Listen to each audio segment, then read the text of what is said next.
All right, welcome everybody this evening to our city council meeting. We're glad that you're here. We'd love to see so many people out there. Thank you for participating. And with that, let me remind you, this is a formal city council meeting, so the rules of decorum are in place. If you need to talk to somebody, please step outside and do so. And with that, it is 5:30.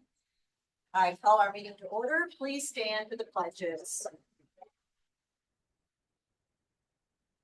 I pledge allegiance to the flag of the United States of America and to the republic for which it stands, one nation, under God, indivisible, with liberty and justice for all.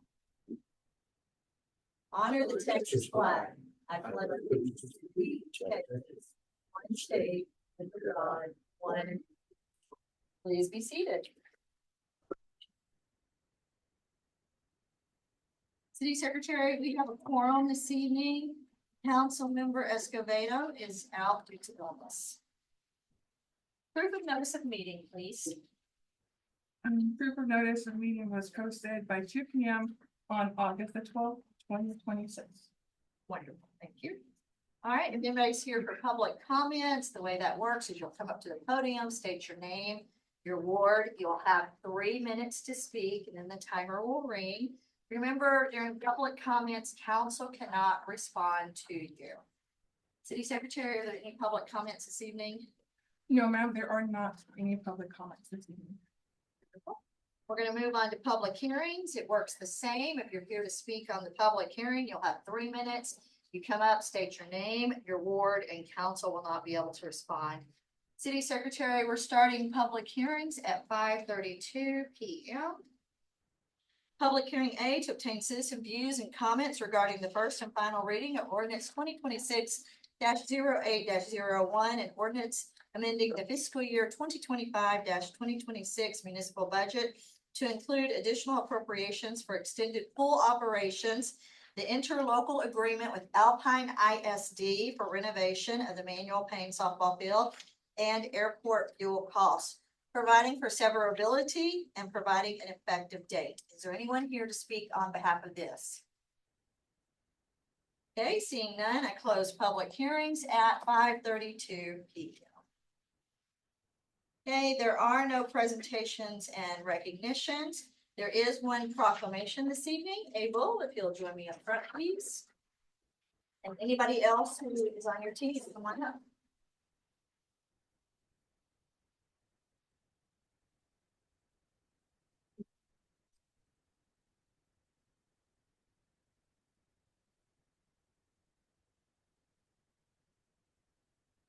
Whereas, in honor of Orville Wright's contributions to the growth and advancement of the aviation industry, President Franklin D. Roosevelt proclaimed August 19th to be National Aviation Day.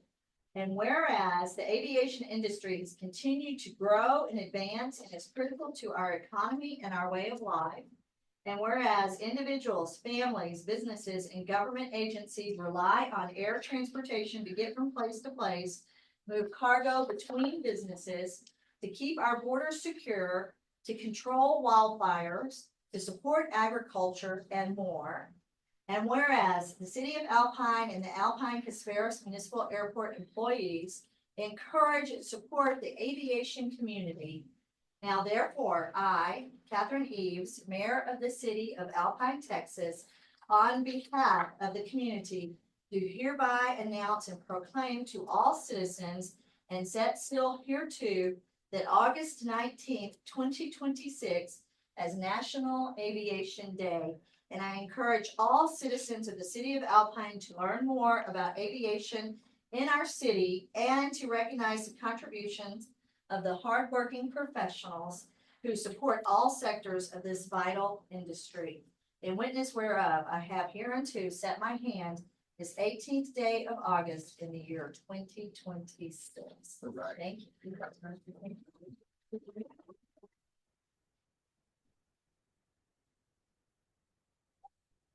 And Mayor, if I may, as one who uses the airport a lot on pilot, I think the airport looks the best I've seen it in since I've been here, April. So welcome to you guys. You did a great job. Wonderful. So moving on to community interest items. City Secretary, each member gets 1 minute on the clock, starting with mayor announcements. So Friday, August 21st is Trooper Vasquez's benefit at Skelton's at 5:30. September 3rd, the Alpine Business Coalition is meeting at 6:30 until 7:30 at BBT. September 17th and 18th is Trappings of Texas at the Museum of the Big Bend. September 24th through 25th is the Sorrel Ross Rodeo. And Councilmember Stevens is going to talk more about this, but there's some great news about Alpine being granted a party status. So he'll continue on with that after the city manager's announcements. City manager, 1 minute on the clock. All right, just, you said some of the ones I had here, so I won't go over them again, but, just wanted to let council know that, Public Works Director Eddie Molinar is retiring after 45 years of service at the end of September. Congratulations. Yeah, congratulations. We have to organize a party. Yes, we're Yes, planning. you're our social coordinator. Yeah.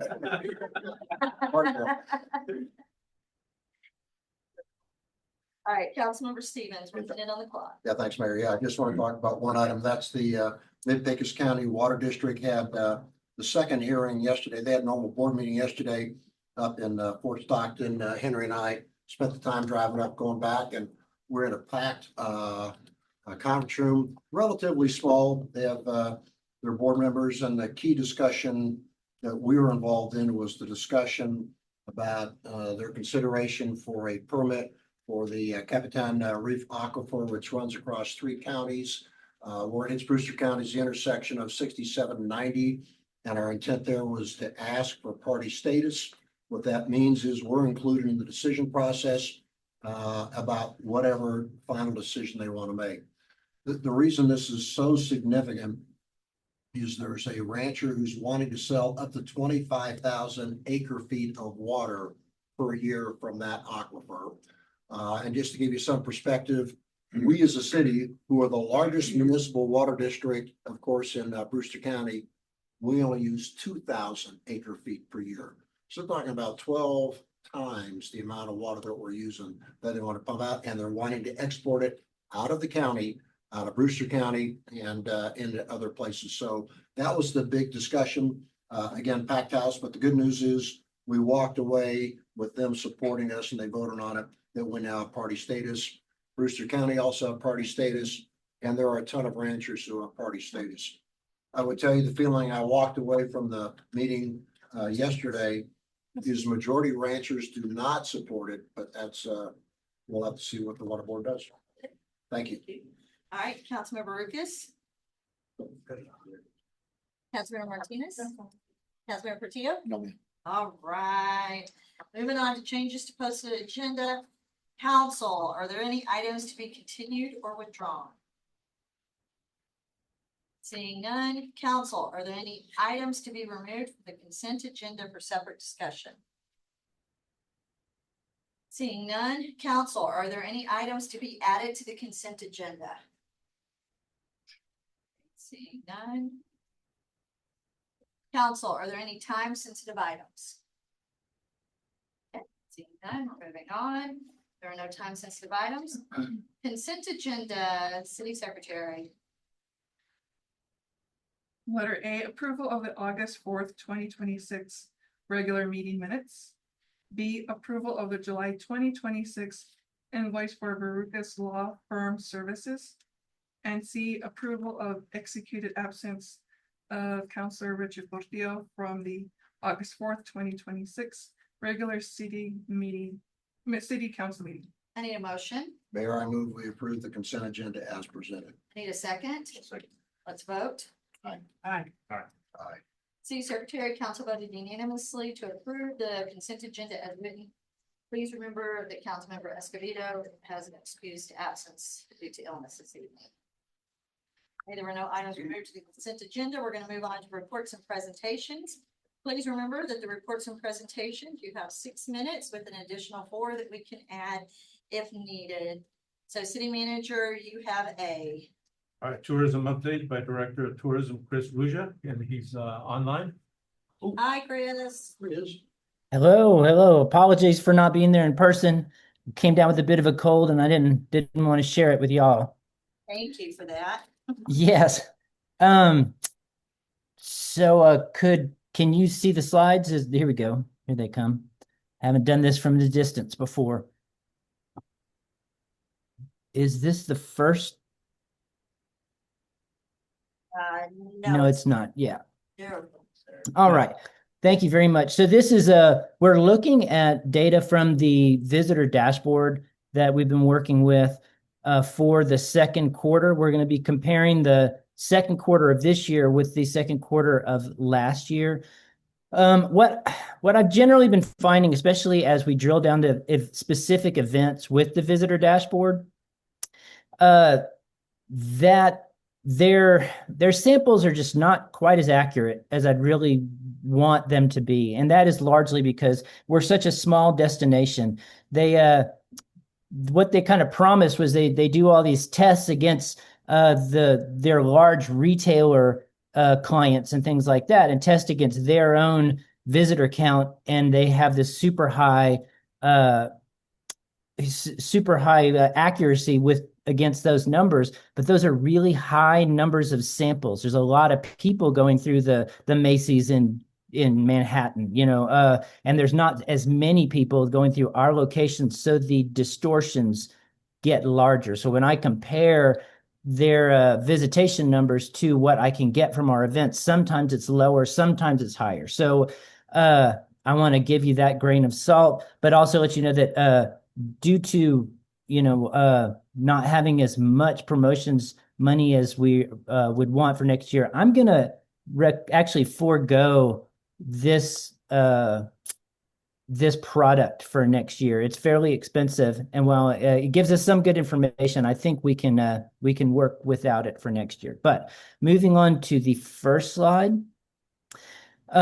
This shows our visitation for the second quarter, April through June of this year, and it's showing us down pretty much across the board, except for spend quarter over quarter. But year over year, it's showing us down considerably. I do know that listening to the Big Bend National Park numbers, I've been to a couple meetings with their superintendent lately. They were down for about 7%, I believe, in June. For the first time in many years, they actually had lower visitor numbers. That said, at the same time, the Natural History Association showed considerably higher sales numbers in the park, so they were making more money. And I believe that the rest of Brewster County was up slightly as well. So what we might be seeing is a factor somewhat of our room inventory being lower. But I'm not sure beyond that. But we're showing it pretty much down across the board for this quarter. And if you look at the next slide, we'll see the first quarter of the last year, which again, we were slightly down year over year, except with the exception of we didn't have the spend number for the previous year. A lot of times we're tracking pretty close, but those were fairly large jumps in the last quarter. And so, yeah, Heather and I are going to be really looking at what can we boost in terms of our social spend and things like that. We might need to be talking with Henry too about working out a credit card solution where we can get more dollars into our social and digital ads than we can using Heather's card. So let's move on to the next slide. This shows us the trend analysis of visitation month by month over the last year. And so we're seeing that May of last year, May of this year tracks about the same, but we're seeing where our busy months, this tracks about what we would expect. We see March, spring break being our highest, October, November, December also being high. The fall season is always very good for us. We see the bump in July of the summertime that I think is represented by Viva Big Bend. So there's not a lot of surprises here. And I note that the year over year, you see that solid line versus the dotted line is very close. We're actually tracking similar numbers of people in town. Now, those are actually overnight visitors. So then the next slide. This is something, this is to give you a sample of what Visit Big Bend is getting from their vendors. Robert Alvarez presented this at a Brewster County Tourism Council meeting. This is for all of the calendar year, the calendar year, January to June. And they are seeing a considerable, I think that they've had a lot more rooms come online. Their inventory is just extraordinary, but we're seeing things up South County and down in North County. So next slide. This also gives a different view of visitation between the two quarters. We're seeing this year and last year. Our overnight to day trips stayed pretty similar, though it ticked down a little bit in that percentage compared to last year. So that doesn't indicate that a lot of the people coming into Alpine are just coming to town and leaving and not spending the night. That proportion is pretty steady. And then let's move on to that next slide. This is our total spend over the last 12 months as calculated through their credit card vendor. And we see that spring break this year, we had considerably higher spending last year, which might be a factor of some of the macroeconomic things going on this spring. We see our last June, our spend ticked up a little bit, but for the most part, it's been down a little bit, and kind of the highest drop, it looks like it was in June. Then the next slide. This was somewhat interesting to me. This is showing our top feeder markets between all trips, including day trippers and overnights. And the main thing that I noted was the ranking of when we look at March 2026 overnight versus all trips, we see San Antonio pop up to number one, that Midland, Odessa sending us a lot of day trips as well as overnights. They're usually, and also in January and March, San Antonio was our top overnight market. And that actually was a surprise to me. I know it's possible for folks to come in for the day from the Permian Basin, though I wouldn't think it's that satisfying of a getaway, not staying overnight. But that was interesting to me to be able to compare our and tease out kind of our day trippers or the folks staying in other communities and visiting us for the day versus our overnight visitors. And then next slide. And then I wanted to share with you some nice news. We did get a really good media boost with the Country Living magazine, which is a large nationwide magazine. They had an article in the May issue that was the 10 best small towns in America, and Alpine was the only one from Texas that they included. So that was really nice, and I believe I have one more on the next slide. Cool. This was Texas Highways, their events calendar email newsletter. Big Bend Ranch Rodeo was the top photo feature in that email, and that was a really nice result from. It's a pretty simple task where once a quarter, I upload every event that's coming up for the 3 months that they're asking for. It's about 5 months out. I need to send them our events.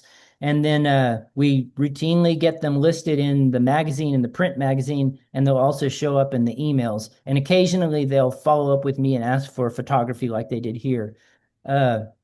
But trying to maintain that relationship has worked well. I also want to shout out Heather Yaden, who has successfully had completed the Humanities Texas grant that you approved for the Visitor Center and I to apply for Ramon de Anda's mural at the elementary school. That funding was received and the mural is complete.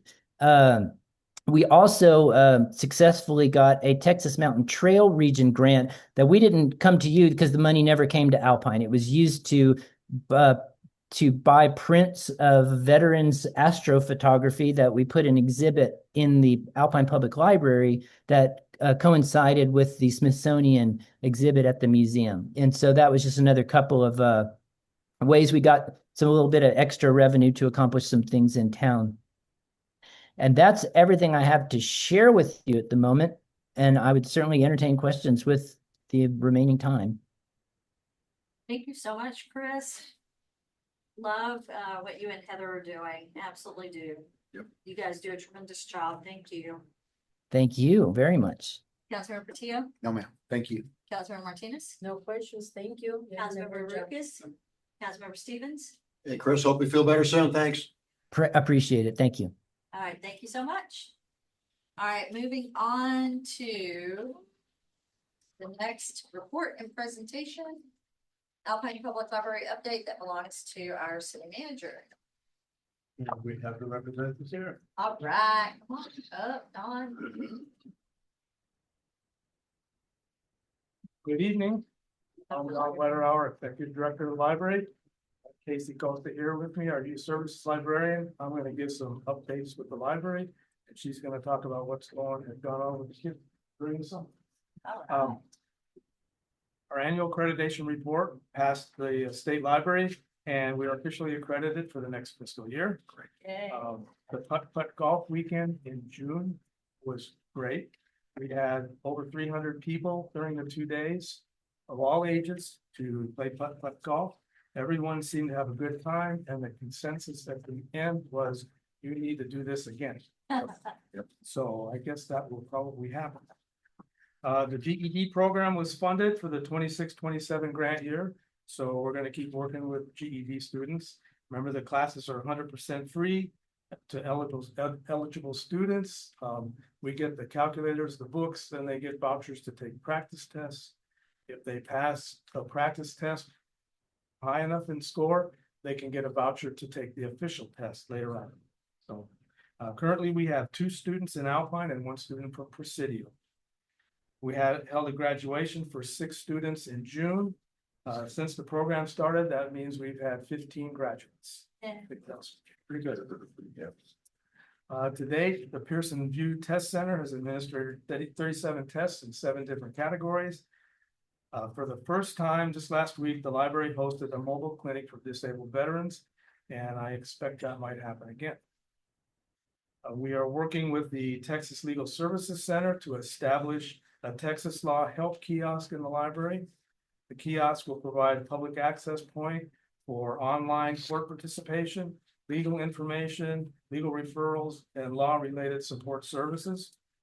And finally, the American Heart Association, as part of their Libraries with a Heart program, plans to bring additional cardiovascular resources and education for the community through the Alpine Public Library. They'll have a blood pressure check station at the library. They're also going to have some blood pressure check units that people can check out. And they told me they plan to provide some adult child CPR training anytime kits that we can also lend out. And that's it for me. Thank you very much. And I'll pass it on to Casey. All right. I have so much. I could talk your ears off for hours, but I'm going to try not to. Our summer reading participation has really kind of dropped off in the last few years. I think kind of since COVID, with a lot of things kind of didn't really bounce back after COVID. And so our highest participation in the last few years was 23 kids in 2024. We quadrupled that this summer. And we had 92 kids participating in summer reading. Our summer reading ran from May 30th to August 1st.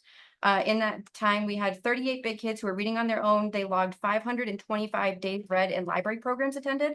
And the little kids, we had 54 of them who aren't reading on their own yet. They logged 488 library visits and programs attended.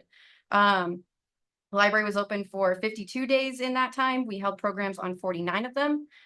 We held 63 programs in total, and we saw nearly 1,700 participants in those programs. So to me, that just says everybody is looking for more things to do with their kids. And our participation was pretty consistent throughout the summer. It's not like we had a big, surge at any point in the summer. We were pretty consistent throughout the summer.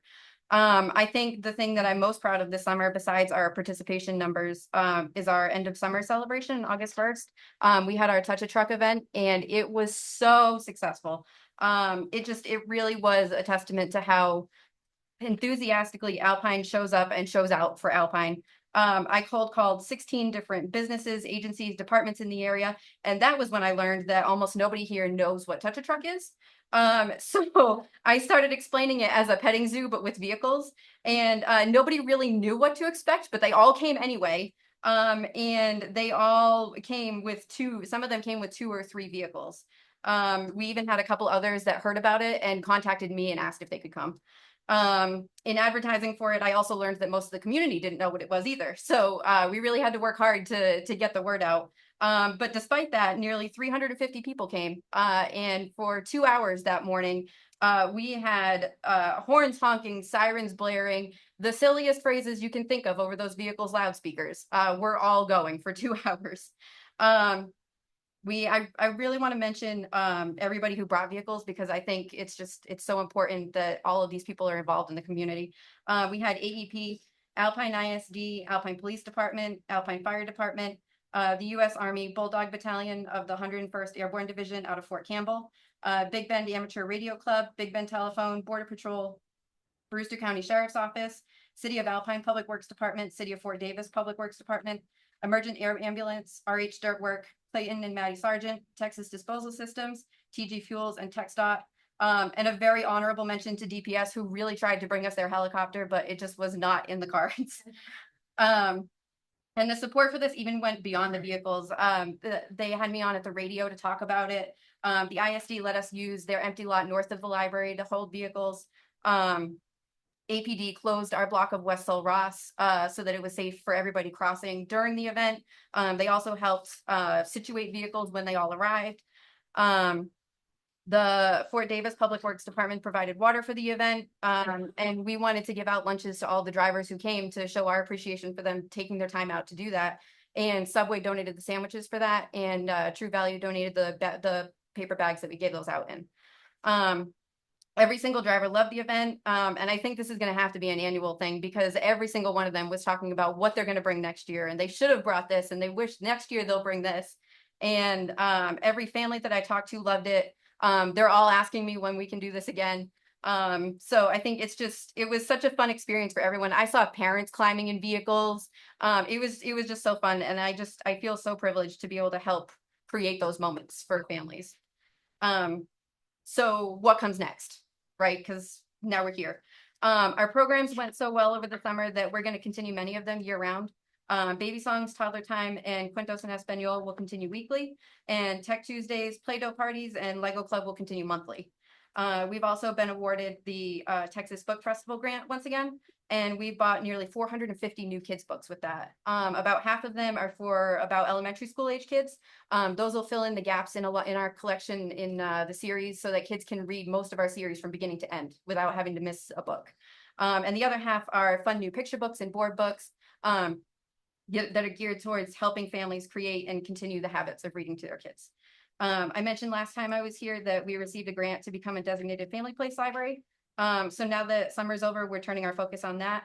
We've created our dedicated play area in the library for 0 to 5-year-olds, which is about 80% completed. So come take a look at that. We'll rotate in occasionally new toys, puzzles, activities every so often. We're also going to start planning our first parent-child workshop as part of this grant, which if you've ever attended our Toddler Time program, it's very similarly structured. It's a 5-week, once-a-week program that'll be a loosely playtime for 0 to 3-year-olds. And we'll also bring in a pediatric expert in the community who can walk around and just talk to families about anything they might have concerns about. Is what their kid's doing normal? How do they find resources if they need them? So it's just the goal is just to make it more accessible for families to know how to find these resources if they need them. We have many other things that are in the works that we're not quite ready to talk about yet. So stay tuned for more. And that's all for me. Thank you. Always impressed with what all our library has to offer. It's a great community asset. Yes. Thank you guys for all your hard work. Yeah. Councilmember Portillo, No, ma'am. Thank you. Councilmember Martinez, Councilmember Rodriguez, Thank you. Thank Councilmember you. Stevens. Thanks a lot. Thank you. All right, discussion item, or not discussion item, but information item number C, or letter C. update from property tax attorneys on delinquent tax collection report. City manager and council, you have the corrected paper in your flat folder. Yes.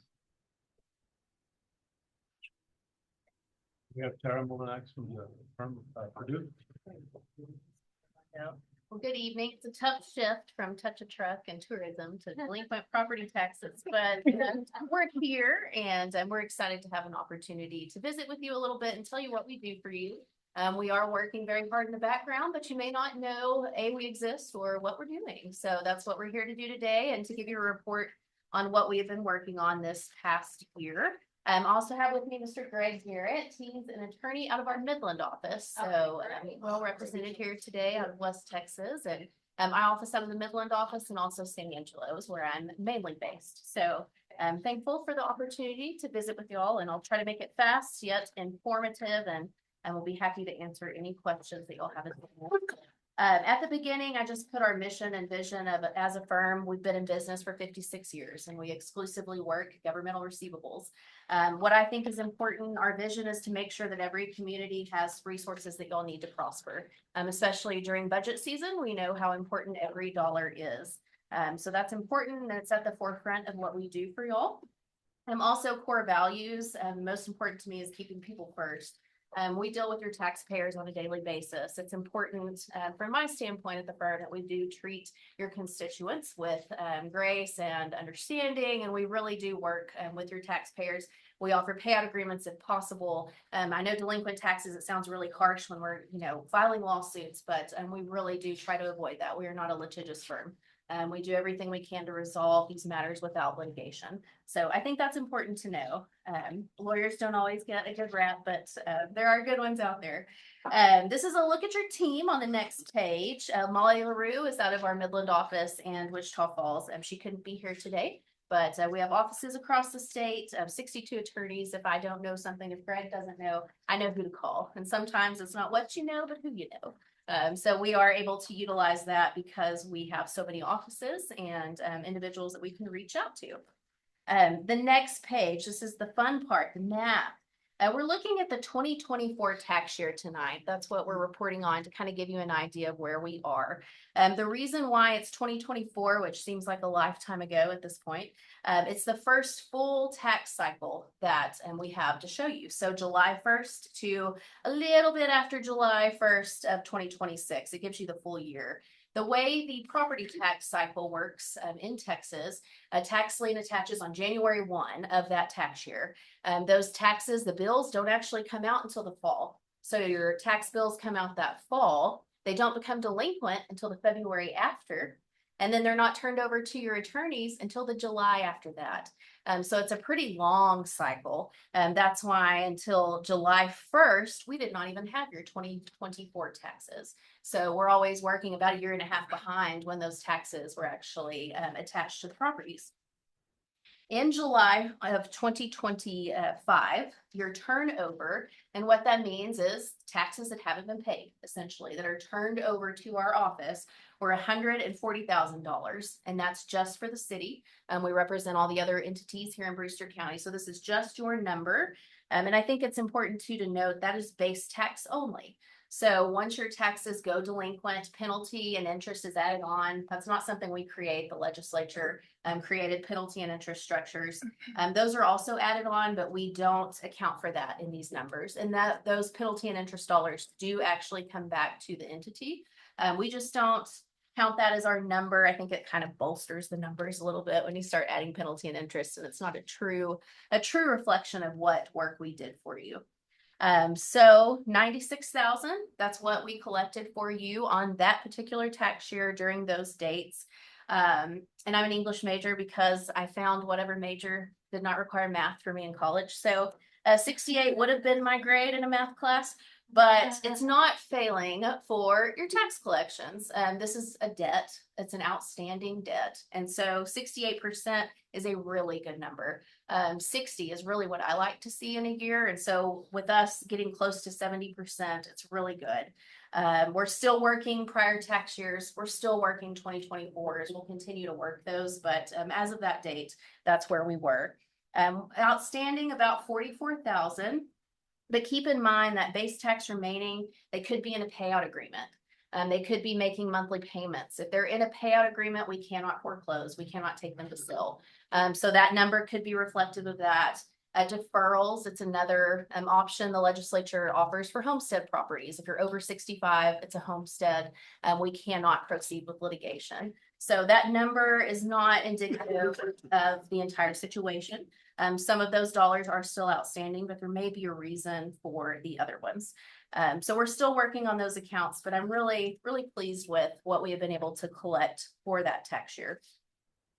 On the next page, I'm trying to go fast, is a pie chart of your accounts, and these do include your 2025s.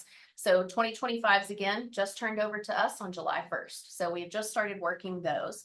Deferrals, that's that number I talked about earlier. If you're over 65 homestead, that's a pretty big number. That's your entire delinquent tax roll right there, but 24% of your tax roll, we really can't do anything with at this moment.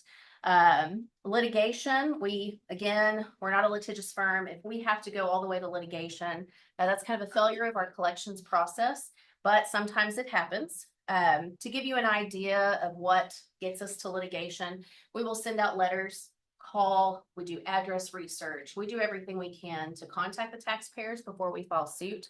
If we're not having a response, we do file lawsuits in district court.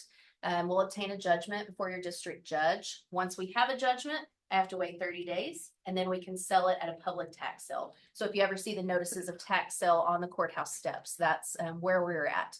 And you never know at what process taxes will be paid. If they're paid the day of the sale, we pull it. So that's kind of what happens and why some are in litigation. Partial pay, again, those are those payout agreements. It's a payment plan, essentially. You've got about 37,000 in those. Uncollectible, really small percentage, 1%. It's not bad. It could be a variety of reasons for that. Bad addresses, 3% is really a pretty good number for bad addresses. It could be a company that's no longer in business. Many reasons for bad addresses, but we are always trying to find an address, because if you don't receive a bill, a lot of times you don't know they're delinquent, especially if you're an heir. And then that pre-litigation, like I said, those 2025s were just turned over to us. So we are busy working those right now, 45% of your roll. Letters, we've had a big letter campaign that just went on. Telephone, we have a call center in Lubbock that handles a lot of your phone calls out to taxpayers and address research. Title research, we have one of the best in the business based out of Marfa. And she's our Tri-County representative that's doing the title research at the courthouse. So we're busy trying to find people and getting that notice in their hands. The next page, something I think is interesting. We represent counties all over Texas, and I think the Tri-County area is really unique in the type of properties that y'all have. What stands out to me are your dollar amounts. A lot of your accounts, 25%, are in this $1,000 to $2,000 range. So those are property accounts that the taxes are only at about $2,500 to $1,000. It can cost me about $1,000 to file a lawsuit between citations, court costs. So you're already almost upside down, which is why we do a lot of real property seizures here. It's a quicker way for us to move some of these properties in one litigation case. And so it's unique about Alpine and a lot of this area, especially Brewster County. We've started doing a lot of those as well. So I thought that was an interesting breakdown of your accounts. You can kind of see the dollar amounts and where they are. And again, total base taxes at the bottom, that's including your 2025s and all prior tax years. They can stay on your roll for up to 20 years. That's when they start purging off. You have about 254,000 outstanding total. So that's an idea of where you're at. Looking towards the future, as y'all are working on budgets, July 1st turnover for this year was 102,000, which I thought was interesting. You actually were down about 26%, meaning more taxes were paid, which I have seen that across the state. I kind of thought everything would be higher this year. Just the cost of living is so much more. I thought that taxes would be a little bit higher, but you're at about 102,000 as of the end of July for the 2025 tax year. We've been busy in district court. We had several hearings this summer. Next anticipated tax sale is November of this year. So keep an eye out for that, and it'll be posted in the newspaper And that's what we're doing. We're busy. We are. I am happy to answer any questions on this very exciting subject. Councilmember Patia? No, ma'am. Thank y'all for everything you do. Yes, thank y'all. Councilmember Martinez? No, thank you. Thank That's you. Thank you. Councilmember Ricketts? Okay, Councilmember Stevens? Thanks for what you do. absolutely. Thank Appreciate you. it. Thank you. you very much. Thanks. Thank you all. All right, thank you. All right, the reports and presentations, item D, environmental services projects and updates by environmental services supervisor Adelina Bill. It belongs to city manager. Adelina is here to present on this, item. There you go. Hi, Adelina. Hi, good afternoon. Adelina Bell, Environmental Services Administrator. I'm just gonna do a quick update on the environmental services projects. Dr. Banzik is here in the audience if you have any questions further on in the presentation.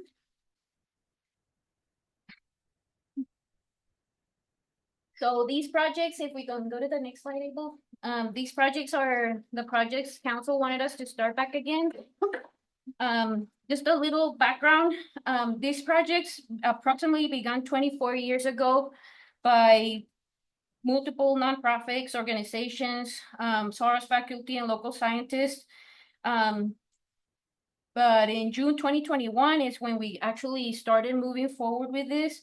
The Rio Grande Joint Venture, Borderlands Research Institute, Big Bend Conservation Alliance, and Soros faculty and scientists got together and we part to add this part of the Parks Master Plan that was signed in 2019.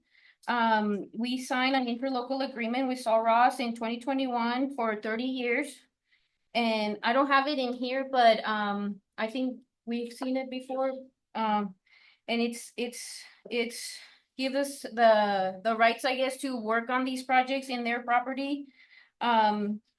We've submitted two strategies to the state water plan, which also secures funding for 30 years guaranteed based on the Senate and House bills.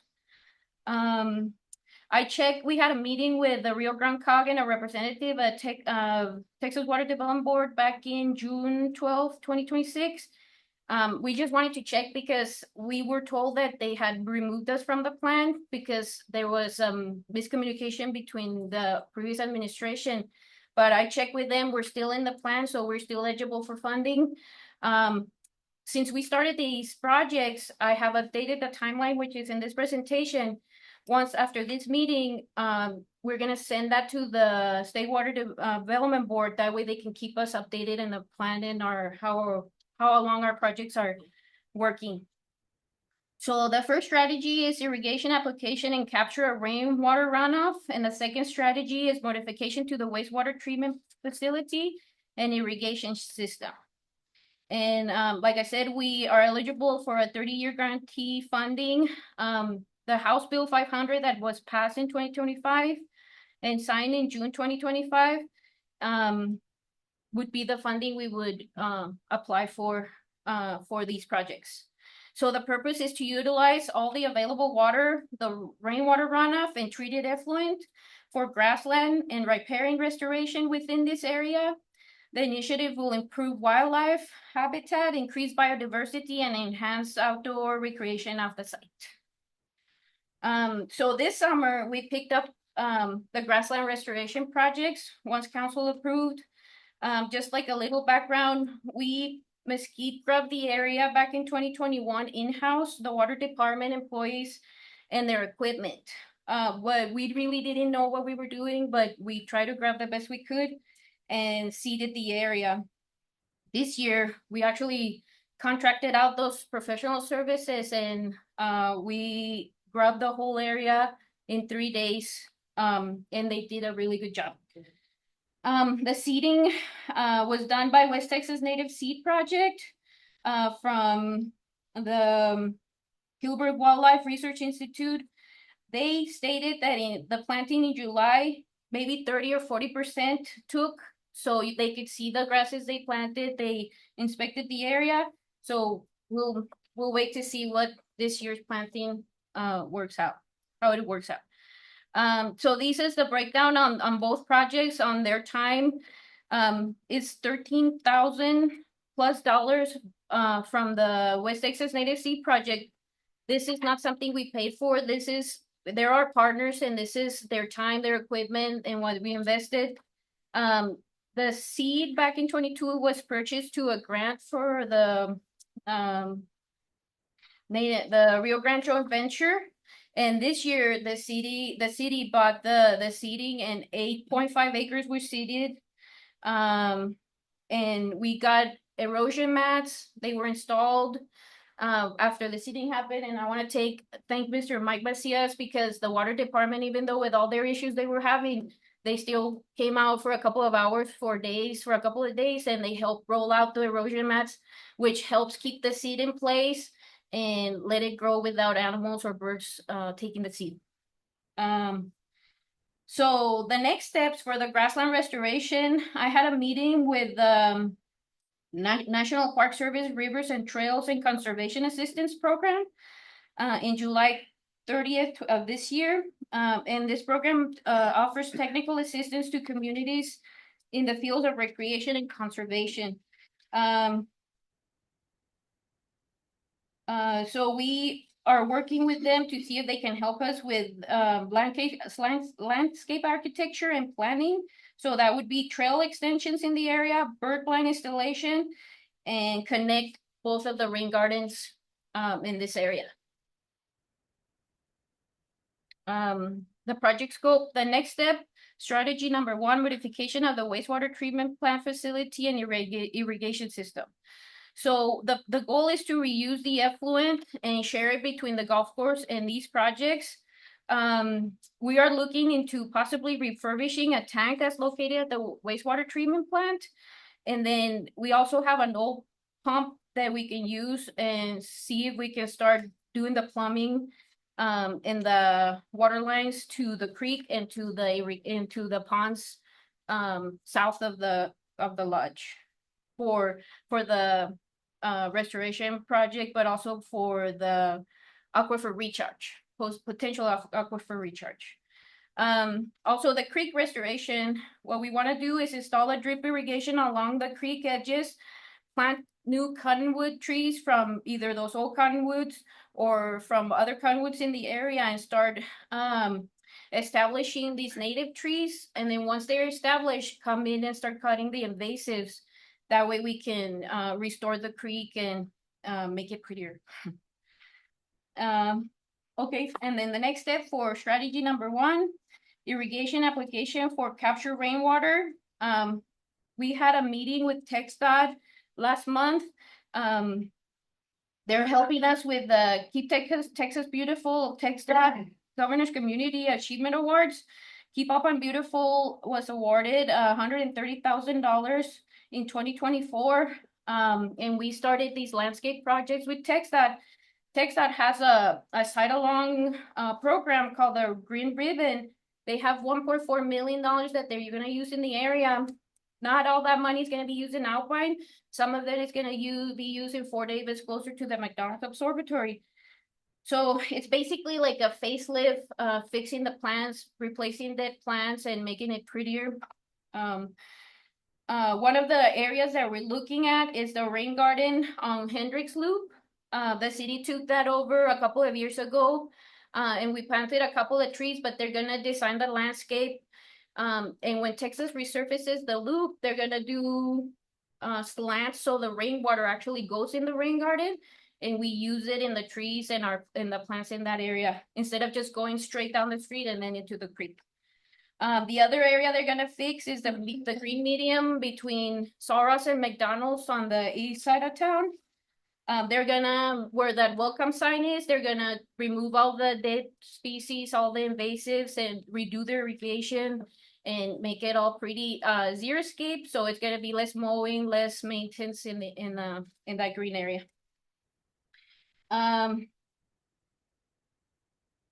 So the idea of working in this area is to add historical information, outdoor information, expanding the trail system, and installing the bird blinds, and also increase tourism to the area. What about the lighting? Oh, yes. part of their project is also gonna be lighting along the path from Sherry to Antelope Street. It's a small section, but a lot of people walk there, and there's doggy stations, so they're gonna put lighting, small pedestals, just so people can walk there at night and do their walks. We probably will have a presentation from TechStyle soon. They'll have it's all not set in stone. We're preliminary plans, so hopefully they can come in and give you an updated plan soon. The next slide is our timeline. This is the timeline that I'm gonna submit to the Texas Water Development Board.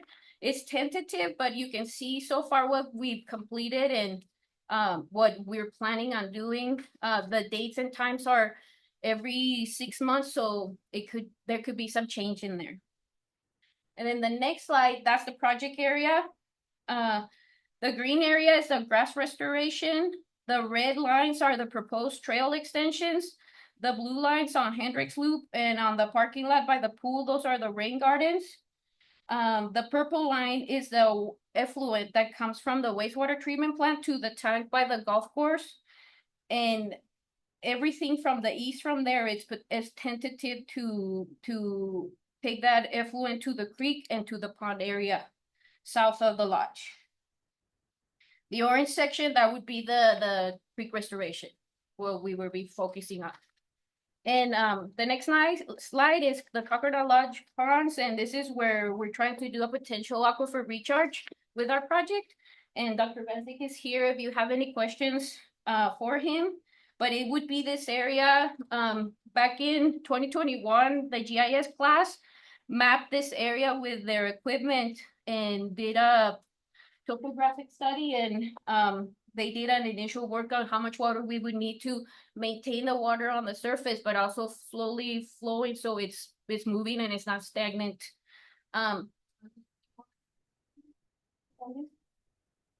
Or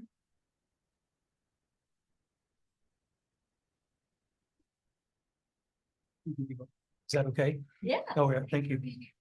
Yeah, so we mapped that, and then we were able to, with the model, kind of predict what at the current status. And by the way, I'm not sure if anybody knows when those things were engineered, but those of us long-termers from Alpine, it's always been there. I also want to say it is nothing like the original spring was when Cabeza de Vaca came through here. So this is not a restoration back to original conditions. This is using what we have. So anyway, what we tried to do is just predict what the water situation would look like. And that's what you see with the blue on the image there. And it would fill sequentially, 5 ponds, I think it is. And it just rained enough that some of them filled recently this summer. I didn't have time to submit the pictures, but we do have video of the ponds full with rain event. Yeah. So anyway, we were able to do some volumetric calculations and take into account estimates of the evapotranspiration and how much water it would take. And then the whole idea is to get them kind of charged initially and see if that works, see how much we lose, which would actually be a gain for storage and recovery. But we're going to lose some to evapotranspiration too. But hopefully get some native vegetation in there and put it back the way we all wish it used, which we all think it used to be, and we would like it to be. Do we know what the perk rate there is that pretty low, or is the perk rate pretty high? Percolation rate going down on the ground? We don't know. Yeah. We put one piezometer in there years ago and got no information out of it, but no, we don't know. But this would be like an 80 to 190 day pilot program, and students would be involved in any other analysis that we could make, could be part of a classroom kind of setting, and we would have more information. Another goal of this is to see how they respond to the water we feed it. And then if we need to make any refurbishments either on the rock or if we need to redo anything like with the project, like landscaping or anything like that. And then, okay. So the next steps for this project, I need to get together with our engineers and our wastewater treatment plant so I can follow up on the 30 TAC 210 authorization from TCEQ.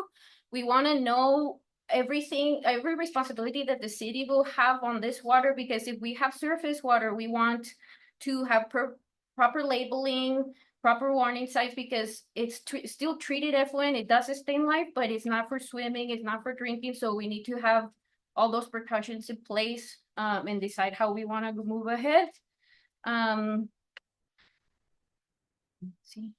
Yep, and then it would be 90 to 180 days to test the project and see how they respond, and how much water we have to keep supplying it to keep them constant in current state.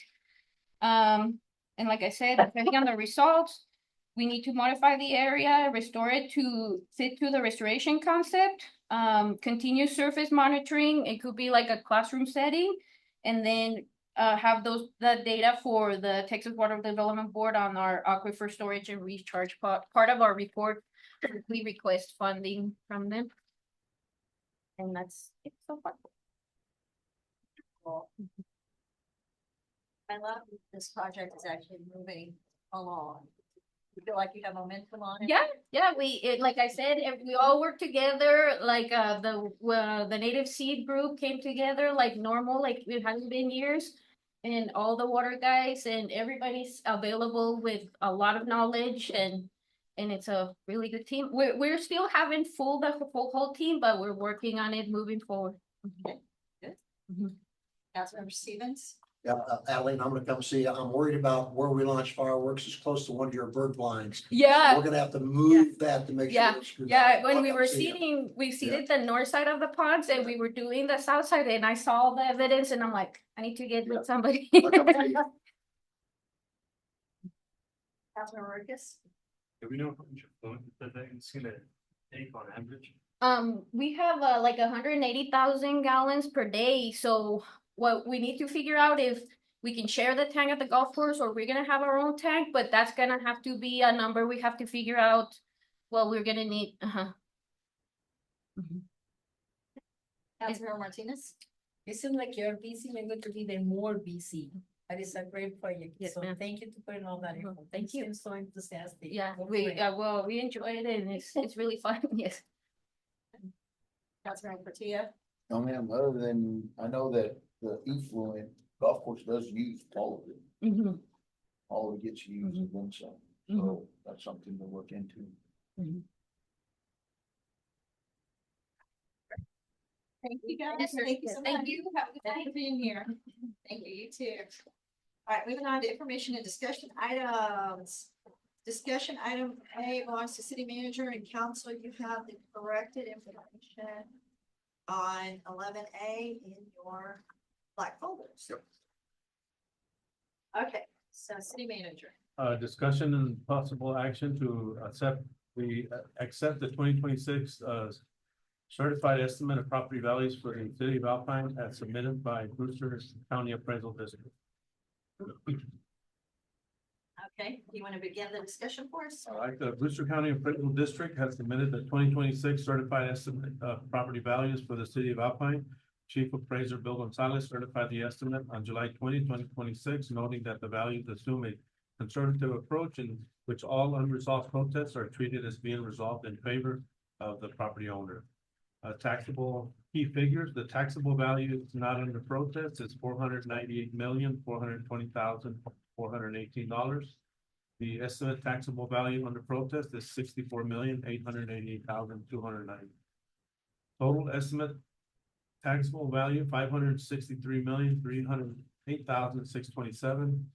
The new taxable value added in 2026 is $5,164,658. Certified estimate of market value, $629,155,196. These values form the basis for the city's fiscal year 2026-2027 budget and tax rate calculations. The net taxable value after exemptions, gaps, and productivity adjustments determines the revenue capacity under the state's truth and taxation requirements. The exemptions overview, the total exemption impact for properties not under ARB review is $81,339,472, including homestead exemptions, over 65 exemptions, disabled veteran exemptions, and other state mandated categories. For properties under ARB review, exemptions total $721,319. The protested properties, there are 159 protested properties with a combined market value of 80,848,465. The conservative estimate uses a reduced taxable value of 64,888,209 for these accounts. The purpose of acceptance is this allows the staff to finalize truth and taxation calculations, establishes the base for the city's tax rate adoption process, and enables accurate budget forecasting for fiscal year 2026-2027. We recommend to council to accept. And we have that on as an action item this evening.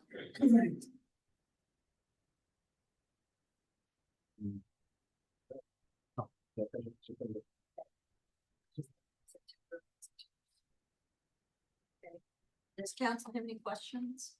Now the information here. With the appraisal district. Well, my view is a no-brainer, because we don't have much choice. We're gonna do no new revenue. We're stuck with that, so we adopt it as is and go forward. Tax rate will be tax rate. Anything else? Okay, all right, move forward, Henry. Okay, moving on to information or discussion item B, city manager. Discussion and possible action to approve the implementation of a new time and attendance system from Time Clock Plus for payroll processing and workforce management. And we were supposed to have a representative here. I guess you didn't make it. So we've been working with Time Clock Plus for maybe the past 3 months. And so the city's current time and attendance process relies on a combination of manual timesheets, legacy software, and departmental tracking methods that create inefficiencies, increase the risk of payroll errors, and require significant staff time for reconciliation. As part of ongoing modernization efforts, staff evaluate solutions that improve accuracy, streamline payroll process, and support compliance with state and federal labor requirements. Time Clock Plus is a widely used municipal workforce management platform that provides automated timekeeping, scheduling, leave management, and seamless integration with payroll systems. The system offers real-time data capture through web-based time entry, physical time clocks, mobile applications, and supervisor approval workflows. It also strengthens audit controls and reduces manual corrections. The key benefits: the improved payroll accuracy, automated time capture reduces calculation errors and eliminates manual data entry. The reduced administrative burden, department supervisors and payroll staff gain streamlined approval workflows and automated reporting. Compliance support, built-in FLSA overtime and leave tracking rules ensure consistent application across departments. Flexible access, employees can clock in via secure time clocks, browser-based login, or mobile app with geofencing options. Integration compatible with city's existing payroll process system, reducing transition complexity. Scalability supports future growth, departmental expansion, and additional workforce. So when we were preparing the agenda, so the proposal is attached. After we prepared the agenda and publicized it and stuff, the lady called me back and said that her supervisors gave us a half off if we committed before April 31st. So I think the total was the total cost, like the monthly cost is, the annual cost is like $7,600 a year. It's the initial cost for the clocks and that stuff, but that's a one-time deal. And so they would give those at half the cost. So this is one of those items where the return on the investment, it'll pay back for itself. Have you worked with this company before? Yes, I have. And it's a fairly simple system. I worked with Acronis also, a little bit more complicated for bigger employers. This is smaller employers. And the good thing I like about them, they're in San Angelo. So if we have an issue, we got something 4 hours away that can, help us get on. We can communicate with it. How much time do you estimate this would save for payroll purposes? Payroll currently takes us about a whole week to complete. And so that's only her time. That's not the supervisor's time that they have to go through, probably a half of your day on payroll week. Half a day. Probably, 4 yeah, hours. doing all the paperwork and submitting all the time sheets and everything, 'cause it's all handwritten.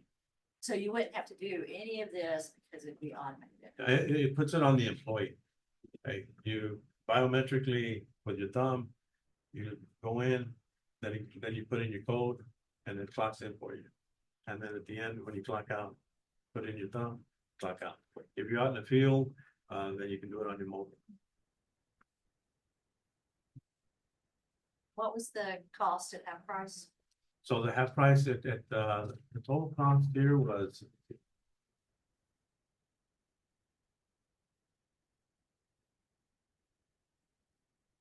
It was like 27,000. So it'd be half Yeah, that, it's something like that. 55 Yeah. approximately. So I don't think I'd have to bring it to council, but it's it's a, Just for it's transparency. an improvement, it's a transparency thing.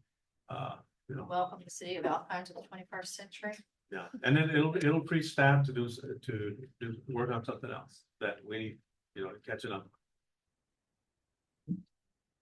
So what would your vote be, Clorinda? Honestly, I would be for it. Only because it, like I just mentioned earlier, payroll does take us a whole week. Anne Marie has stepped into payroll HR generalist position. I'm still in the process of training her, but that would also save her a lot of time so that she could also assist our HR administrator, Miss Becky Yankee, to help her delegate and help her with her Benefits and Yes. employee files. And directors? That'd be great. Okay, all right, Councilmember Portillo. No, man, other than, I'd go for it. What's gonna help out? Councilmember Martinez. So each department will have their own new technology to check, Yes. and it That's will it. be connected to, Yeah, it's a What is that? little clocks like that, you put them on the wall, you go in, it has a place where you put your biometric, hey, well, when you onboard somebody, you have to go in, put the thumb, then record their data, and then now the system knows, hey, that's you. Next time you come in, you're ready to put your thumb in there, it's gonna say your name, and then how long it would take to update and all that. I would say about a month. Yeah. Yeah, go for it. When did they say they could come out and get you started? Well, our goal was to get a commitment and then start like in January January with would be the the new year. Right, but if they can do it sooner, I would be all for that. Or at the start of the new fiscal year, October 1st. Yeah, I know it'll free up a lot of their time and I know the week she spends there, she'll gain it for something else that needs to be done. Right. Well, the city secretary's office has a lot of work. Yeah. Councilmember Lucas. Good. Councilmember Stevens. I think it's a no-brainer, presume you're just gonna go do it. Yeah. And thank you for bringing it to us, even though you didn't have to. Yeah. I love the transparency. Thank you. And it's nice that we're moving into the 21st century, 26 years late, but okay, we're finally getting there. We're moving. We're moving. The snail's pace, but we're getting there. That's good. Okay, thank you. Okay, information discussion item C, city manager. Okay, discuss and possible action regarding the proposal submitted by TIP Strategies for Economic Development Services for the city of Alpine. So the city of Alpine has received a proposal from TIP Strategies, a nationally recognized economic development consulting firm for professional services to support the city's ongoing economic development initiatives. The proposal is being forwarded for council review as part of the city's evaluation of options to strengthen strategic planning, organizational capacity, and long-term economic positions. TIP Strategies brings more than 30 years of experience and a portfolio of over 600 completed projects across 44 states and multiple countries. Their extensive work in West Texas communities, including El Paso, Midland, Odessa, Pampa, Lubbock, Amarillo, Seminole, Del Rio, and Abilene, demonstrates a strong understanding of regional economic dynamics, rural development challenges, and the unique opportunities present in the community similar to Alpine. The key strengths highlighted in the proposal: the deep Texas expertise, As an Austin-based firm with decades of statewide experience, TIP demonstrates a strong grasp of Texas economic trends, workforce patterns, and regional development strategies across rural, suburban, and urban environments. This statewide perspective aligns with Alpine's need to position itself with broader regional and state economic frameworks. Tourism and outdoor recreation experience. TIP has worked in communities where tourism, outdoor recreation, and natural assets are central to the local economy, such as Blaine County, Idaho, Gunnison, Colorado, Asheville, North Carolina, Corpus Christi, Texas, and Hot Springs, Arkansas. Their ability to integrate tourism into broader strategies involving entrepreneurship, talent attraction, and long-term investment is directly relevant to Alpine's economic profile. Higher education integration. TIP's recent work with Texas Higher Education Foundation, UNT Frisco, and other college-oriented communities highlights their ability to leverage higher education institutions as economic drivers. This experience is valuable as Alpine seeks to strengthen its relationship with Colorado State University. Organizational partnership insight. Their experience with public, private, and hybrid economic development organizations provides guidance on how communities can better align roles, partnerships, and resources to improve outcomes. Focus on measurable, actionable results. TIP emphasizes implementation-ready strategies and performance measures. They cite examples such as Allen County, Indiana, where their work contributed to securing $80 million in transformative state funding. Their results-oriented approach aligns with Alpine's desire to move from planning to execution. The purpose of council review, council consideration of the TIP strategies proposal will help determine whether the city wishes to engage the firm for development of a comprehensive economic development strategy or related services. Staff is available to meet individually or collectively with council members to discuss the proposal further. They did say if any council member wants to contact them, the information is there. Please, they can call them. I just wanted to So bring this. Henry, we discussed this extensively at the last city council meeting. Yes. I think we had the information in our packet then, and we received it by email. Council asked you to go ahead and put it in as a line item on next year's budget. You had mentioned you were gonna put part of it this year and part of it next year. fiscal year. Yes. But we were talking about the importance of having an economic development plan before we fill an economic development position, Correct. which might be a year or two down the line. So you have this here with us for more transparency, or what do you need from us? So I had emailed this presentation, but I had not officially brought it to council in an official meeting. And I just wanted to do that to make sure that everybody had received it.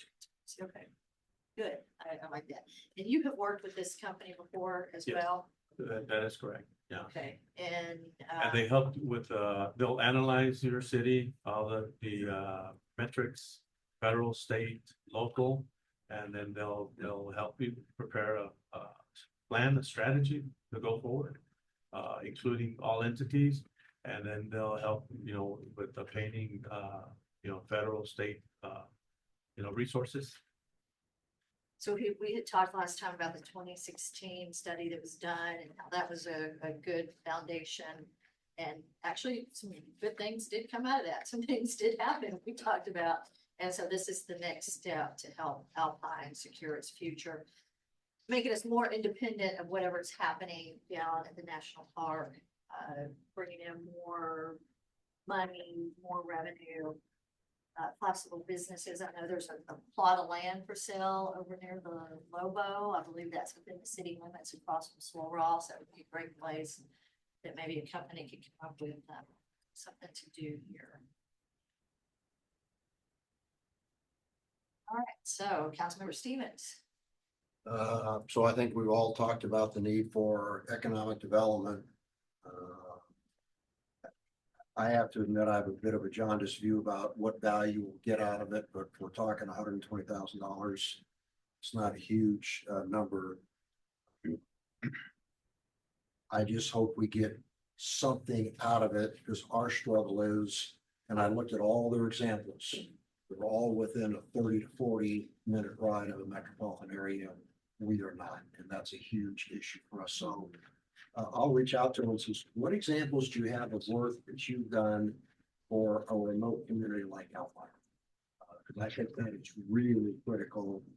I know they'll come up with a great product, but whether or not we'll get anything out of it is my concern. So I'll reach out to them, I'll ask them point blank, because I've not seen a company figure it out yet, other than in Moab. And I'd really reach out to Moab and says, who did you use for your economic development area?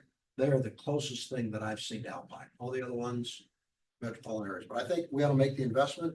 I just hope we have a very pragmatic view of what we get out of it. That's my view. Henry, can you tell us where you worked with them before? What municipality were you with and So, what yeah, what one you of the, got out of it? yeah, What- I was with the city of Del Rio, they put a, strategy together. One of the things that came out of it is, they got a economic development grant. And they, with that grant, constructed a commercial, street. And, after it was constructed, maybe it took a couple of years, but then now you drive over there, you have,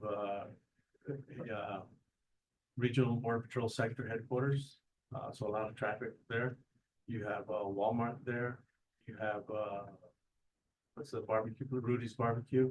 You have a local bank branch. You have a Hampton Inn. You have a Holiday Inn. You have a let's see, Marriott. You have another bank. Then you have another hotel. So imagine all that value that comes up, with that kind of infrastructure investment. And that was probably about $1 million at that time that the city didn't have to pay a single dime. It was economic development funds. That's right. You had told us that they also go after grants for you. Yes, Correct. correct. And then who manages those grants? Do they manage them for? you? They help you get them. Yeah. Okay. And if we need a grant administrator, we can usually those grants pay for the grant administrators. That was one of the things I liked about this company is that they help with that. And then didn't you also say that they're at the Capitol in Austin a lot, listening for Yeah. what entities might be looking for a place to come? Yeah, they'll have the connections there to the, economic development team for the governor's office. And not just there, but also in Washington. Mayor, I get all that. No, I'm. Our just population is reiterate, so low that attracting people here, and then, when I looked at our economic development data, we looked at the last meeting, we're at 3.4% unemployment. Labor, I got 18 employees. Most of my employees are not here. They're somewhere else. Yeah, I get that, Councilman. Yeah. I'm just reading, Yeah, no. refreshing my memory. Yeah, on what so- he said about that. So we got Yeah. some work to do. Yeah, we're unique. We are unique in our location where we're at, how we're separated 2.5 hours. So that is something to consider. Councilmember Lucas? You already put it in this packet. The first half of this already.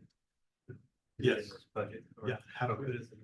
Okay, so we're just looking at 60,000 this year, 60,000 next year. Councilmember Martinez? I think that we need to do that. We need ideas if we can keep moving with the economic development. I noticed what Rick Stevens said. I noticed what big cities like Milan and Arizona. So that was my question. Say they have more examples for small communities than we do. More practical, we don't even have a clothing store, one grocery store, we don't have two stores. We have a Lunas. Love to have a Lunas. Yeah, but they are so specific, brand, So, but yeah, And Chicas. yeah, Don't ever give up that. and we need, more businesses to all. Councilmember Portillo? I've been hearing about this for a long time, well, at least since I've been back in Alpine, and being born and raised here. What people have forgotten about this community, at the end of the day, it's a college town, and we've gone away from that. That's why there's hardly anybody here. There's no place for them to live. There's nothing for these young adults to do. Even, let's throw in Border Patrol, all the law enforcement that are here. They're all part-timers because they can't bring their families in, the ones, because I'm around a bunch of them all over the place. And there is nothing to do here for young adults. We've gone away from that. We've gone towards the retirement. But what about what we need to focus on, which is the younger generation. There's nothing for them to do. There's nothing for kids to do. You know, that's what we need to focus on. That's my opinion, you know, and again, I've been around it for a while and hearing about it. And like I said, being born and raised here, we had a lot of stuff here at one time. And all of a sudden, it's gone.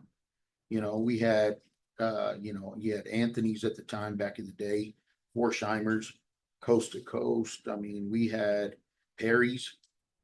You know, we had a lot of stuff here. And all of a sudden, it's like gone, right? And the stuff that I hear around town is that it's Alpine's leaning towards retirement. And again, I hate to say it, but I am going to say it, is that this town's dying. It is, you know, and people, there's nothing fun about it here. You know, I'm getting sick and tired of hearing about Marfa.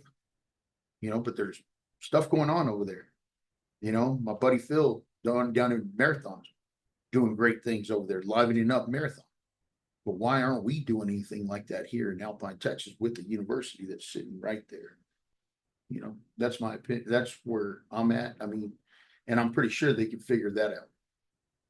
You know, the whole tournament destination that we've been talking about, that's big. I mean, I've been around it. I've been all over the place, and I don't y'all host tournament. We don't have facilities. We want to go down to Alpine. Weather's nice. Maybe Majority of the help us year. with that, or grants towards Yeah, fixing, but we need hotels. like International Field Yeah, next. but we need hotels. We need restaurants that stay open, you know, and I get it, you know, maybe why aren't we plugging into university? I mean, and that's where I'm trying to wrap my mind around this whole thing is why aren't college kids working anymore? You know, you go to, you know, my daughter's in San Marcos, every kid's working. Why aren't they working here? And I'm trying to figure that one out. I mean, that's probably the $1 million question is why aren't kids you know, college students working at these places here? You know, we go to all these restaurants and you don't really see college students working. You know, why? Sorry, kind of just went on my little spiel. Didn't mean to. So I think we see the need for it. So what are you needing from us here? Just to say, keep it in the budget now and then open it up so council members can reach out with questions or comments or whatever. Okay. Yeah, I'll call Tom Selman, or I'll talk to him. Yeah. And then bring it back as action item. or whatever Action you do. Thank you. Bless you. Oh, yeah, that's exactly it. Yeah, working it. Exactly it. Yep. We got all from that. Okay. Maybe we should take a break. Yes, please. Okay, all right, before we go to discussion item D, city manager, we're gonna take a quick break. Okay.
So Rob, we're fixing to go nonprofit. Yeah, I'm done.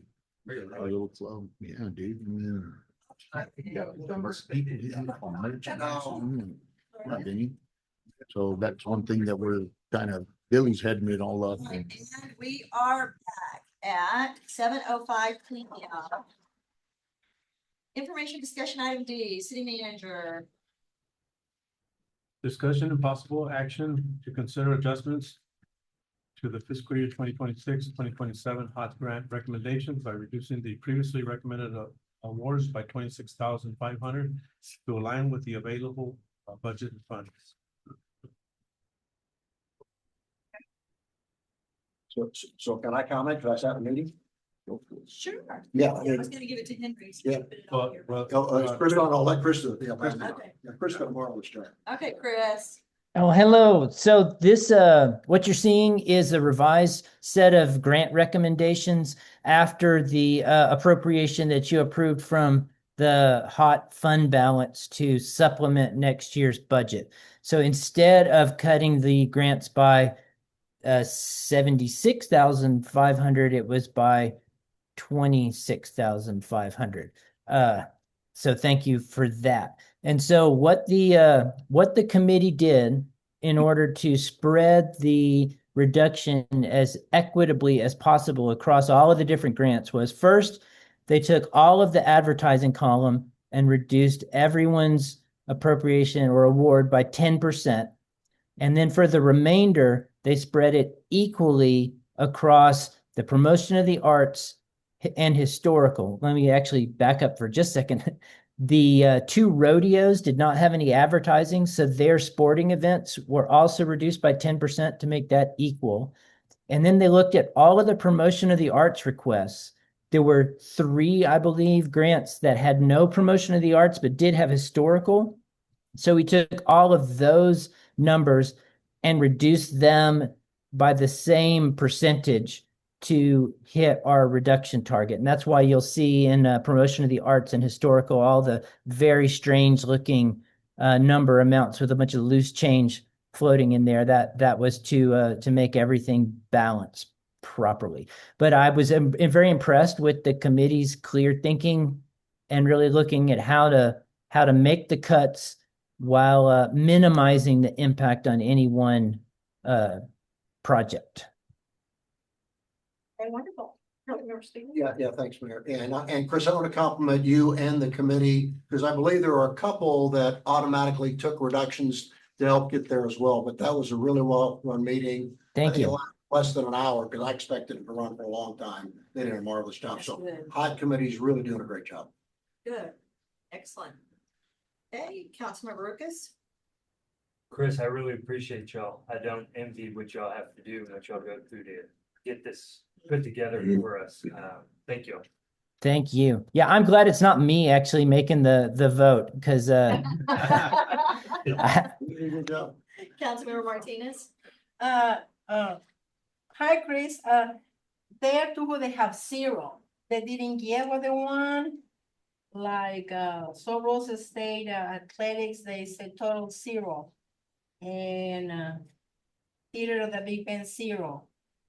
So, well, the Theater of the Big Bend, that was very unfortunate that they did not have all of the required attachments in their grant. And that has been a policy for some time, and they're not the first to not be able to be awarded funds because they didn't meet the form that the application requires. There were two documents that were required that they didn't have. And that's something I'm actually would like to talk to Henry with about next year. I would like to have kind of a soft deadline and then a hard deadline so that we can avoid that. If somebody submits, then I would have a chance to review it before the hard deadline and we could remedy that sort of thing. Because I hate for folks just to get no consideration at all, because I think she could have fixed that. But that's the policy now, so we were not able to give the theater a I grant thought this that you year. have new applicants. Do they get what they ask or they get less than what they ask for? I'm sorry, which applicants? The new ones, you have 9 new ones. They got they got close. It really came down, and I couldn't speak by memory to the individual ones, but the committee reviewed all the new ones first because they didn't have a track record and really discussed them in detail, and they all and scored them to see, did they believe from the application, did they have faith that they would be able to put on the event, that the event would be effective. So some got closer and some less close to what they asked for based on the committee's discussion, if that answers your question. Yeah, thank you. It's a hard decision. Thank you for all your hard work. Thank you. Councilmember Portillo? No, ma'am. Thank you, Chris, for everything y'all do. Appreciate it. Thank you, Chris. We appreciate it. Hope you get feeling better.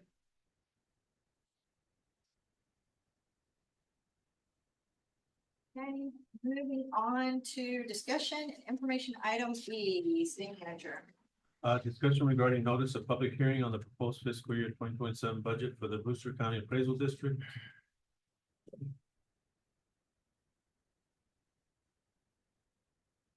And this is, just to inform council, they posted they're having a notice of public hearing on their 2027 appraisal district budget. Pursuant to the Texas Property Tax Code, section 6.06, this letter is to inform you that the public hearing on the appraisal district proposed website for 2027 will be held 11 a.m. August 19th in the appraisal district boardroom at 1604 West Highway 90 in Alpine. The proposed budget is enclosed in this mailing for your reference and for public examination and at your governing body's office to section 6.06. And I did attach their budget here. So their income, the allocation. Brewster County, 27%. City of Alpine is 12%. Alpine ISD is 42.4%. The Lingua CSD 6.9%. San Vicente is 0.5%. Marathon ISD is 5.4%. Macon Regional Hospital District 5.1%. For a total proposed revenue of $899,818 compared to prior year $728,820. They did provide the expenses. Significant amounts there. Payroll salaries from 307,000 to 455,000, an increase of 148,053. Service contracts, 2026, 117,000, proposed 2027, 146,500, an increase in 29,500. Building lease and service, 2026, 19,200. Proposed 2027, 23,570. Consulting prior year 36,000, proposed 0, so a decrease of 36,000. Payroll health insurance, prior year 50,000, proposed 56,000, increase of 6,000. Total 2026 expenses 728,820. Proposed 2027 899,818, and that's a balanced budget. Thank you. Councilmember Stevens? I'm just, it's quite a bit of an increase. Who's our board representative? What do you think, Eva? Well, that was my next question. Say, do you need to fight for this, or you want me to send a message? We have meeting tomorrow. Yeah. So Yeah, but what would be the message?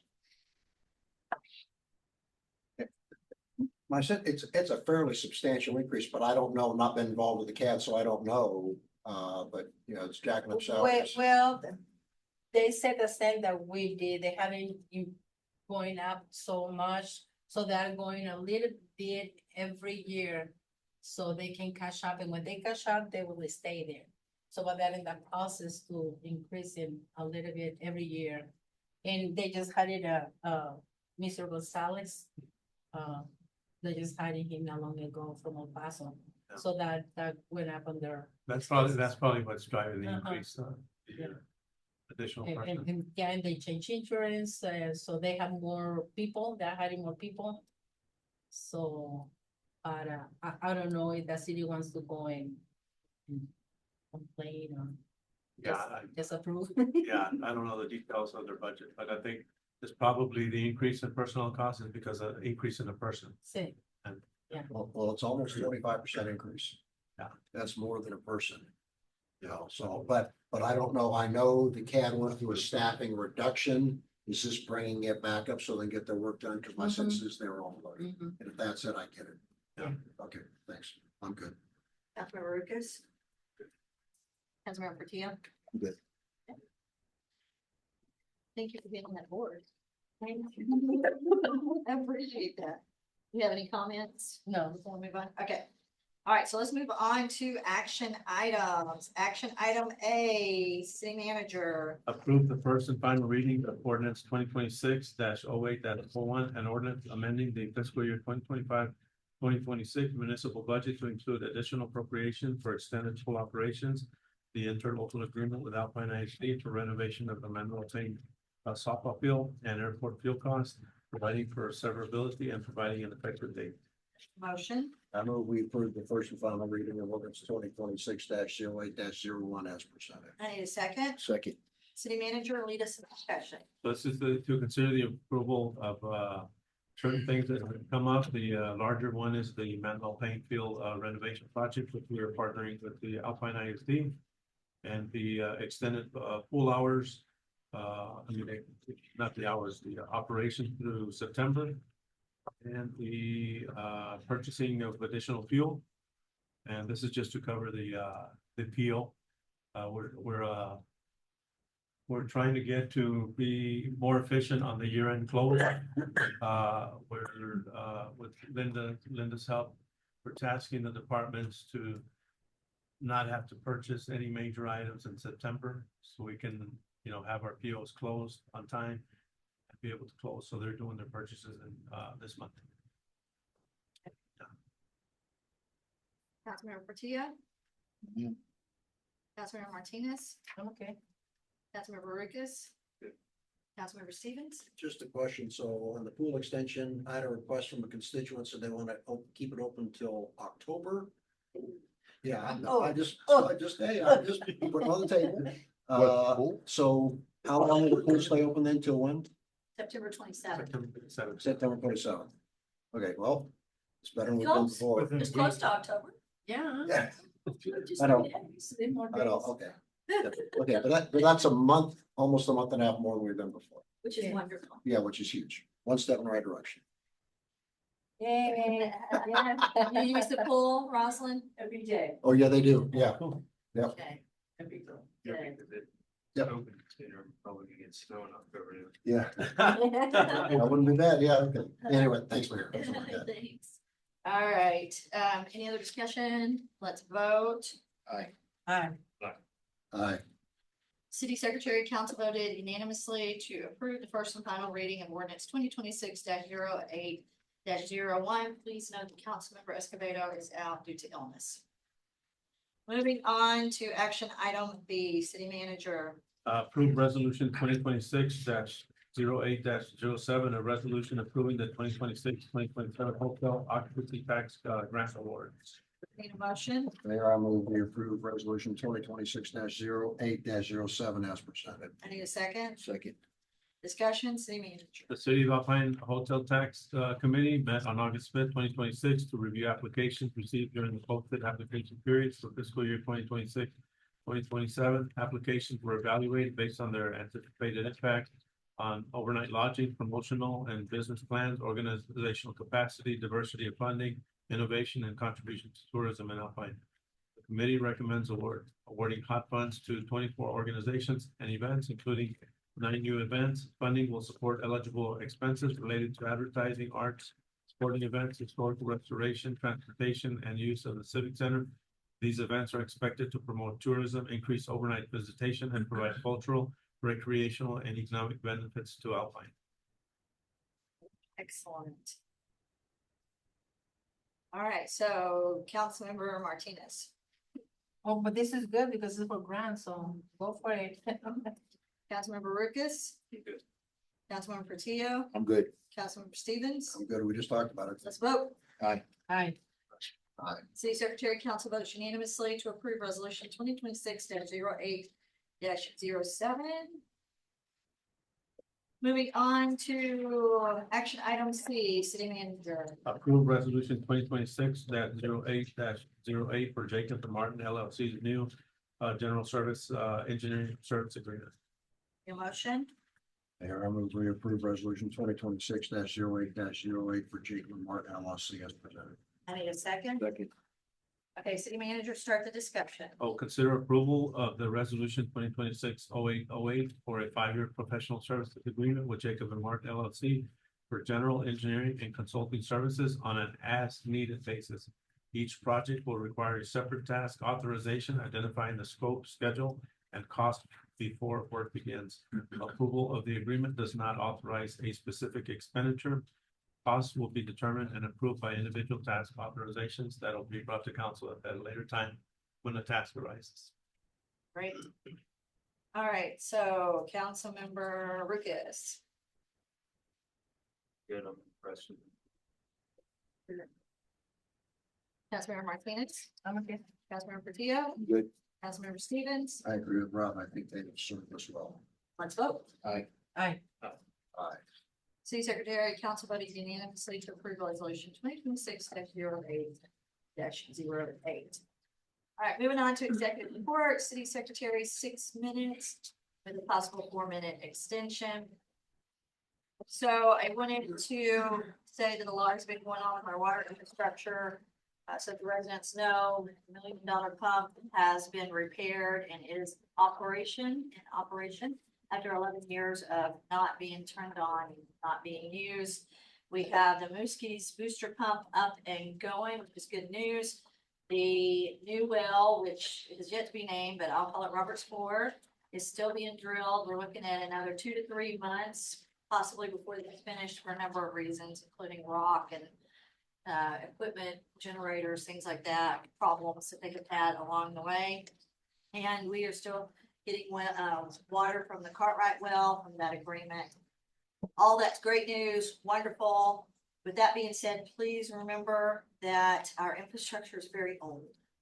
It is old, and we have leaks, and we have old pipes, and the residents need to be very conservative in their water usage because the next big thing can happen at any moment. We want to make sure that everybody in the city has water. We don't want to strain our Mooskie's well field too much because it's still providing a lot of water to the west side of town. We want to make sure that we're conservative and careful. Council is working out a plan to try to figure out what we think the next big thing might be with the help of our utilities director, Mike Macias. So that we can be proactive and get it replaced. Oh, this pump's really old. Oh, it's slowing down. Oh, maybe we should go ahead and get a new one ordered, or maybe we should look at drilling a new well here, or whatever it takes. Or this main has been clamped 5,000 times and it's likely to go next, whatever that is. But please be very careful in your usage of water. We have good news, obviously. But we still want to be diligent and we want to be careful in what we're doing. All right, as far as the wall, council was the first governmental entity to have a resolution back in February stating our opposition to the wall. So we've had a lot going on down near Big Bend National Park. Everybody is aware that there is not supposed to be a wall there, but there is bulldozers there dozing roads, some not far from other roads, like just maybe 30 feet away. Just 2 days ago, we had some great news with Commissioner Rodney Scott pausing construction until he could come and look. He came today. He flew over the Big Bend sector to get eyes on the terrain. And then he met with the border sheriffs, the 5 border sheriffs, and the county judges that this impacts today. He has a couple more meetings Wednesday and Thursday. So there is some good news on that front. And as Councilmember Stevens mentioned, I wanted to talk about the Capitan Reef Aquifer, which is the one that's gonna be impacted if these wells are allowed to be drilled. The plan is to have 20 to 30 high production, very deep wells, 1,700 feet, 1,000 gallons per minute, pulling out water to go to Midland, Odessa for their use. So that's the plan. As you heard from Councilmember Stevens, the city of Alpine has become party to this, which is good. It allows us to basically to help prevent this. The next step is it's gonna go to a courthouse in Pecos. I don't remember which location. Do either of you gentlemen? I don't recall.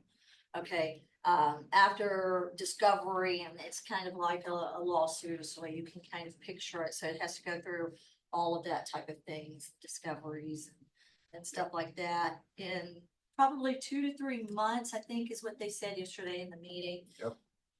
Of course, we will keep you posted so that because I've had a lot of citizens reach out to me that they want to be there to hear this and to sit in the audience as opposition to allowing this to occur. Dark skies, the dark sky ordinance went into effect in July. Coconut Field, with the leadership of AISD's Michelle Reinhardt, has made their lighting dark sky friendly. Yeah. So they are in compliance. Stephen Hummel was going to go out there and test everything to give them the official stamp of approval. And I believe our building services is who you would fill a complaint out with if you have a question about a place or house or whatever being out of compliance. There is a spot on the city website where you can just go in and fill in an anonymous form. And that's correct. Henry Ryan, it was building services is where they would, okay. So, yeah, poor Jessica, maybe she will get some help. So dark skies have gone into effect, which is great news, because that's a big tourist draw to the area. We're in the largest dark sky reserve in the world, and we do have international travelers who come here for that reason, and then people from around the state and country, because you can actually see the Milky Way when you come out here, which is incredible. So just to let everybody know that that has gone into effect, and we have a new city seal, which recognizes that the city of Alpine is slowly implementing as we order new things, right? As things come in, and like pins and shirts and things like that, so that you'll see that new seal more readily and more frequently. All right, and that is it for me. So, city manager, your turn. Hey, so we had the leak near Mosley Lane was fixed, and we had that full notice, and it was rescinded in under 48 hours with the expedited driver that Mike provided with the samples, and then the call to the lab to see if they could get it sooner, which they did, which we're grateful.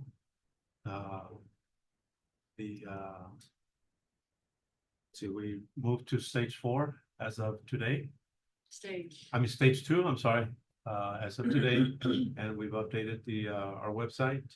I had a internal kind of like a process overview with accounting staff, see how they're handling the hotel tax. One thing I noticed in our general account, that we have an account for every entity, which usually, you know, what I've been accustomed to is there's, you know, you have one account and everything flows in there. And then how it's handled internally, that's another process that's very cumbersome. So we're looking to see how we can improve that. And this is for hot tax funds, okay? And the collection part and all that kind of stuff. So as soon as we get more into that, I'll update the council. Texas Pacific Railroad came to Alpine and installed new rails in preparation of full opening of line from Ojinaga, Mexico to Dallas, Texas. The freight route will connect through Alpine, West Texas to the Dallas-Fort Worth area once the crossing reopens. The regional economic impact, the Presidio Okinaga Rail reopening is intended to restore an international freight connection through West Texas with traffic expected to move east on the Texas Pacific South Orient route toward the Dallas-Fort Worth area. Alpine sits directly in that corridor. The transportation significant, the line has been inactive for international traffic since the bridge was lost in 2008, making the reopening a major transportation development for the region. Okay, so council, since he has these items listed on your agenda for Toma, you are allowed, Toma's Texas Open Meetings Act, you are allowed to ask questions if you should have any. Councilmember Stevens. I'm good, thank you. Okay. Councilmember Lucas. Councilmember Martinez. Thank you. Councilmember Trujillo. For the questions or for the city council comment? No, for No. questions for Questions for Henry. Good. Okay, all right, great, thank you. All right, so we are gonna move on to city council comments, 1 minute each. Councilmember Steven. I'm commentless tonight, thank you. Councilmember Lucas. Councilmember Martinez. No problem, thank you. Councilmember Portillo. Just really quick, I want to thank everybody that came out this weekend for the Zach Vasquez benefit golf tournament that we threw, those Compas Golf Club. And just got news, he just got released. So he's coming out. Wow, great. So he'll be back home. That's right. Things are looking good, but still has a long road ahead of him, so. But just want to thank everybody, everyone that helped, volunteered, that donated, that did everything. I mean, it was a really good turnout. 149 people were out on that golf course That's Saturday, which from what I've been told, most ever. So thank y'all. Thank the community. Everybody has been supporting. Beautiful. Great news. Thank you. All right, so this brings us to item number 15, executive session.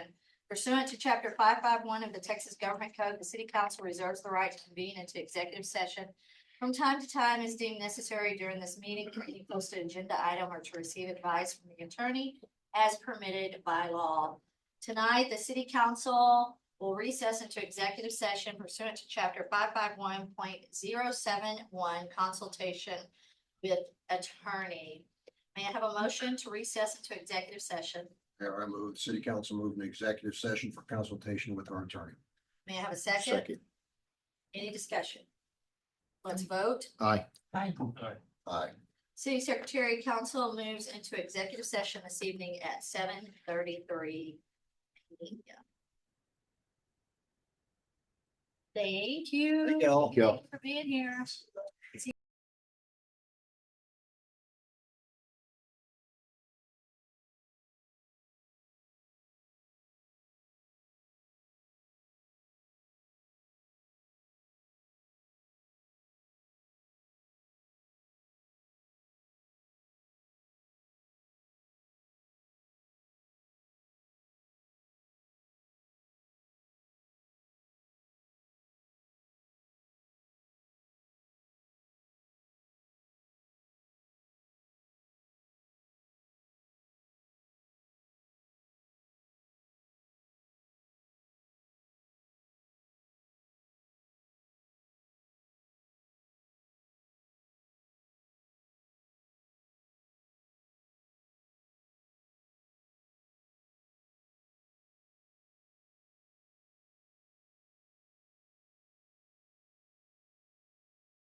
the council take no action after executive session. May I have a second? Second.